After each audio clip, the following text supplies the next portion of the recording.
نفس پاک کرنا اتنا آسان کام نہیں ہے کہ لائیو دیکھنے سے 70% پاک ہو جائے تو 30 جو ہے ویڈیو دیکھ کے ہو جائے گا۔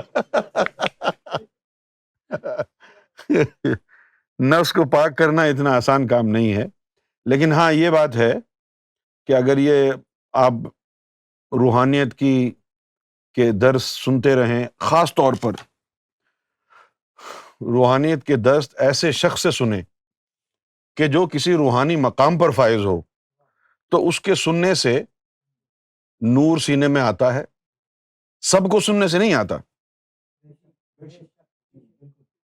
ابھی جو باتیں جو کرتے ہیں روشن ضمیر جو ہستیاں ہوتی ہیں، جو فقراء ہیں، صالحین ہیں، یہ جو باتیں کرتے ہیں، تو ان کا کلام سننا، ان کی گفتگو سننا اور ہے، اور مولوی کے خطبہ سننا اور ہے، مولوی کا لیکچر سننا اور ہے۔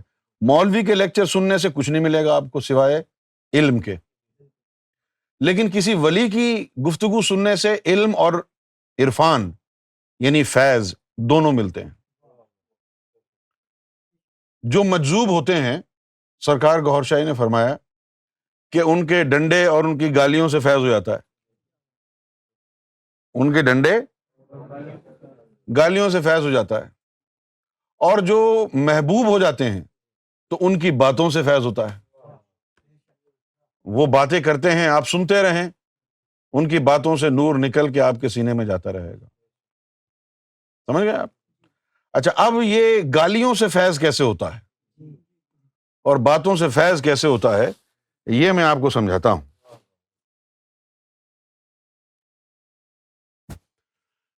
دماغ کا جو کام ہے، سارے خیالات، سوچ، یہ دماغ میں ہوتی ہے۔ یہ انسان کا دماغ ہے، برین، BRAIN، برین، دماغ۔ اب سر میں سوچتے ہیں آپ، جو بھی کتاب پڑھتے ہیں اس کا علم سر میں جاتا ہے، کیونکہ سوچنے سمجھنے کی صلاحیت آپ کے دماغ میں ہے۔ صحیح ہے نا؟ تو جو بھی کتاب پڑھیں گے، جو بھی لیکچر سنیں گے آپ، وہ سارا کا سارا علم، سارے خیالات، ساری سوچ وہ دماغ میں جائے گی۔ سمجھ گئے آپ؟ اچھا، اب جب آپ سے کہیں گے ہاں جی بتاؤ کیا پڑھا تم نے، بولو، تو بولنے کے لیے جب انسان وہ اس علم کو بیان کرے گا تو پھر اس کا ایک پروسیس ہے۔ اس کا پروسیس کیا ہے کہ یہ جو دماغ میں سوچ ہے، ویسے تو آپ کو لگتا ہے کہ بھئی زبان سے نکل رہی ہے اور کچھ آپ کو سمجھ میں نہیں آتا ہے، لیکن زبان پر آنے سے پہلے وہ سوچ کہاں کہاں سے گزرتی ہے، اس کا آپ کو ادراک نہیں ہے۔ اب یہ انسان کا جو ہے، یہ اسپریچول ایناٹومیکل ایک اسٹرکچر ہے، جس سے یہ یعنی سارا کام ایک قاعدے کے تحت ہوتا ہے۔ سوچ جو ہے، انسان کے پاس جو سوچ ہے، وہ دماغ سے پہلے دل کی طرف آتی ہے۔ دل، دماغ سے، ہاں، کیونکہ اس نے زبان پر آنا ہے نا، تو تھرو پراپر چینل آتی ہے۔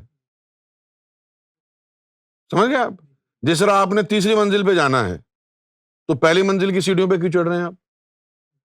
کیونکہ پہلی منزل سے دوسری منزل ملے گی، دوسری منزل سے تیسری منزل کی سیڑھی ملے گی، اسی لیے نا۔ تو اسی طرح دماغ سے سارا علم، ساری سوچ انسان کے دل میں آتی ہے۔ سمجھ گئے؟ اگر دل میں نور ہے، اگر دل میں نور ہے تو وہ جو علم اور سوچ اور خیال دل میں آیا ہے، نور اس کے ساتھ مکس ہو جائے گا، اور زبان سے جب وہ نکلے گا تو پھر وہ علم نور کے ساتھ نکلے گا۔ کیوں جی؟ ہاں۔ اب وہ قرآن کا علم ہو، حدیث کا علم ہو، یا اس کی اپنی باتیں ہوں، اس کے اپنے خیالات ہوں، جو کچھ بھی نکلے گا وہ دل سے ہوتے ہوئے آئے گا تو دل میں نور ہوگا تو ان خیالات میں نور مل جائے گا. اب جیسے کوئی فقیر کوئی ولی ہے، نہ قرآن بیان کر رہا ہے نہ حدیث، اپنے خیالات کا اظہار کر رہا ہے، جو یوں سمجھ لیں کہ کوئی بیتوکی باتیں ہیں، صحیح ہے نا؟ لیکن جب وہ بیتوکی اس کی باتیں دل سے نکلیں تو ان میں نور مل گیا، اور جب زبان سے نکلیں تو وہ نور بن کے نکلیں. اب جو سامنے سننے والے ہیں ان کو دو چیز میسر آنی چاہیے، ایک علم جو اس کے دماغ سے آیا ہے اور ایک نور جو اس کے دل سے آیا ہے. اگر علم بھی ساتھ ہوگا تو نور کے ساتھ ساتھ علم بھی آپ کو مل جائے گا، اور نور نہیں ہوا، اس کے اپنے ہی خیالات ہوئے تو کوئی علم تو آپ کو ملا نہیں، لیکن جو نور آیا تھا وہ تو ملتا رہے گا نا پھر بھی. لہذا اگر وہ ایسے ہی باتیں کر رہا ہے پھر بھی سنتے رہو، کیونکہ ان سے نور نکل رہا ہے. سمجھ گئے آپ؟ اب اس کو غصہ آیا، اس نے کہا، گالی دیا آپ کو، ہیں؟ اب دماغ سے وہ گالی نکل کے دل میں گئی، وہ الفاظ دل میں نور تھا، زبان سے نکلا تو گالی میں بھی نور.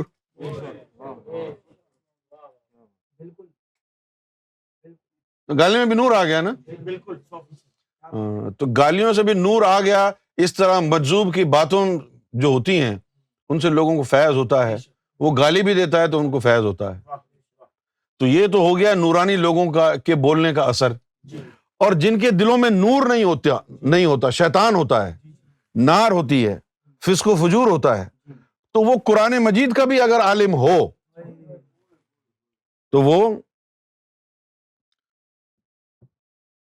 قرآن مجید کا بھی اگر وہ عالم ہو تو جب وہ علم یہاں سے نکلے گا نا، قلب میں داخل ہوگا تو وہ فسق و فجور اس میں شامل ہو جائے گا.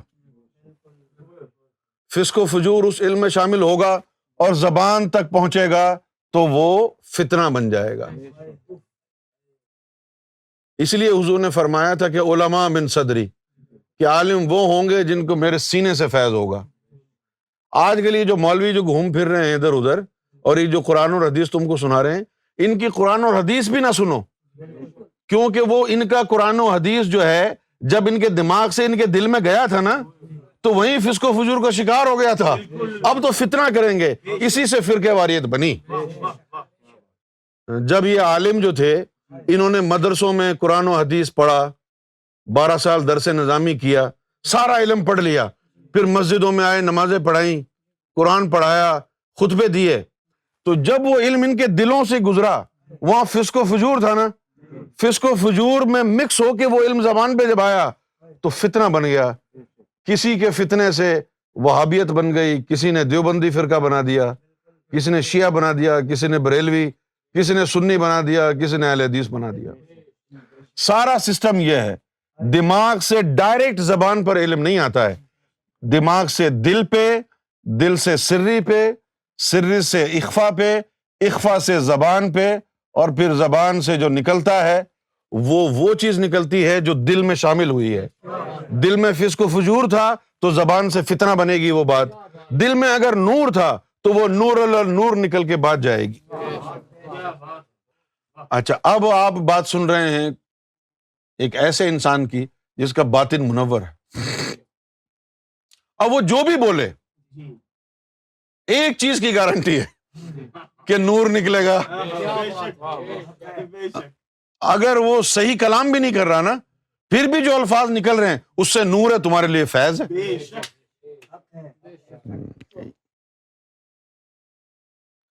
تو یہ فرقہ واریت کیسے پھیلی غفور بھائی؟ دماغ سے علم جب دل سے گزرا تو وہ دل جو ہے سیاہ تھا. یہی وجہ ہے کہ نبی کریم صلی اللہ علیہ وسلم نے فرمایا کہ اتقوا عالم الجاہل، کہ جاہل عالم سے ڈرو اور بچو. جاہل عالم سے ڈرو، کیوں؟ لوگوں نے پوچھا قیل من عالم الجاہل یا رسول اللہ، کہ یا رسول اللہ عالم بھی اور جاہل بھی؟ تو آپ نے فرمایا کہ عالم اللسان و جاہل القلب، یعنی اسود، کہ جس کی صرف زبان کا عالم ہو اور جس کا دل سیاہ ہو، جب وہ علم اس کا دل سے نکلے گا تو اس کی سیاہی، فسق و فجور اس میں لگ جائے گا نا، زبان سے فتنہ بن کے وہ علم نکلے گا۔ ایسے عالموں سے بچنا۔ تو جہالت کیا ہے؟ دل کی تاریکی، دل کی ظلمت کا نام جہالت ہے۔ اسکول نہ جانے والا جاہل نہیں ہے، وہ ان پڑھ ہے۔ جس کا دل سیاہ ہے، کالا ہے، وہ جاہل ہے۔ جس طرح ابو جہل ہے، اس کو ابو جہل کیوں کہتے ہیں؟ کہ حضور پاک صلی اللہ علیہ وسلم نے جب نظر کرم فرمائی تھی، جب ابو جہل ان کو ملا تھا راستے میں، تو اس نے کہا کہ اے محمد صلی اللہ علیہ وسلم، تم یہ بتاؤ میری مٹھی میں کیا ہے؟ تو آپ صلی اللہ علیہ وسلم نے فرمایا کہ بہتر نہیں ہے کہ جو کچھ بھی تیری مٹھی میں ہے وہ بتائے کہ میں کیا ہوں۔ تو آپ نے نظر کرم فرمائی، سب سے پہلے وہ نظر مصطفیٰ ابو جہل کے قلب پر پڑی تھی، لیکن اس کی جہالت، دل کی جہالت کا یہ عالم تھا کہ وہ نظر دل کے پار نہیں جا سکی، اور جب وہ پتھروں پر آ کے پڑی تو وہ کلمہ پڑھنا شروع ہو گئے۔ اس کے دل کے اندر اللہ کا ذکر سرایت نہیں کیا، لہذا وہ ابو جہل کہلایا۔ اور قرآن مجید میں بھی اللہ تعالیٰ نے اس آیت، یعنی کئی مقامات پر اس کا ذکر کیا ہے کہ اور ایسے دل جو پتھروں سے بھی زیادہ سخت ہو گئے اور اللہ کا ذکر ان میں سرایت نہیں کرتا۔ اگر کسی کا دل ایسا ہو کہ جس میں اللہ کا نور اور اس کا ذکر سرایت نہ کرے تو پھر وہ کھلی گمراہی میں ہے۔ آج کل تو لوگ یہ دیکھتے ہیں نا، سینما جا رہا ہے، ناچ رہا ہے، ڈانس کر رہا ہے، یہ گمراہی ہے۔ اور نہیں، یہ گناہ ہے۔ گمراہی یہ ہے کہ تیرے دل میں اللہ کا نام ہی داخل نہیں ہو رہا، یہ گمراہی ہے۔ وہ ناچنا، ڈانس کرنا، یہ سب کچھ جو ہے گناہ تھا۔ چل، اگر تو ناچا بھی نہیں، ڈانس بھی نہیں کیا، کوئی گناہ نہیں کیا ہیں، اور تیرے دل میں اللہ کا نام داخل نہیں ہوا، تو پھر یہ تیری پارسائی رکھی کی رکھی رہ گئی نا۔ یا ہم ناراض ہو کے تیرا دل آج بند کر دیں، پھر تیرا نہ ناچنا تجھے جنت میں لے کے جائے گا؟ گمراہی تو وہ ہوگی کہ تیرے دل میں اللہ کا نام داخل ہی نہیں ہو سکے۔ جن لوگ، اب یہ راز لوگوں کی سمجھ میں نہیں آتا نا، لوگ ناچنے گانے کو بہت بڑا کفر سمجھتے ہیں، سارے گناہ کرتے رہتے ہیں۔ اس کے بعد کسی ولی کی نظر پڑ گئی، وہ دل میں اللہ اللہ داخل ہو گیا، کہتے ہیں کل تک تو یہ ناچتا تھا، گاتا تھا، آج یہ جگہ اتنا بڑا مومن بن کے بیٹھا ہے، 100 چوہے کھا کے بلی حج کو چلی۔ ہاں، اللہ کا رحم ہو گیا، 100 چوہے نے کھانے کے بعد بھی اس کا حج اللہ نے قبول کر لیا نا۔ اور تو نے ایک بھی چوہا نہیں کھایا، پھر بھی اللہ نے تجھے نہیں دیکھا۔ یہ تو دل کی بات ہو گئی نا، کہ اس کے دل کو اللہ نے اپنے ذکر کے لیے بنایا تھا، اس میں داخل ہو گیا۔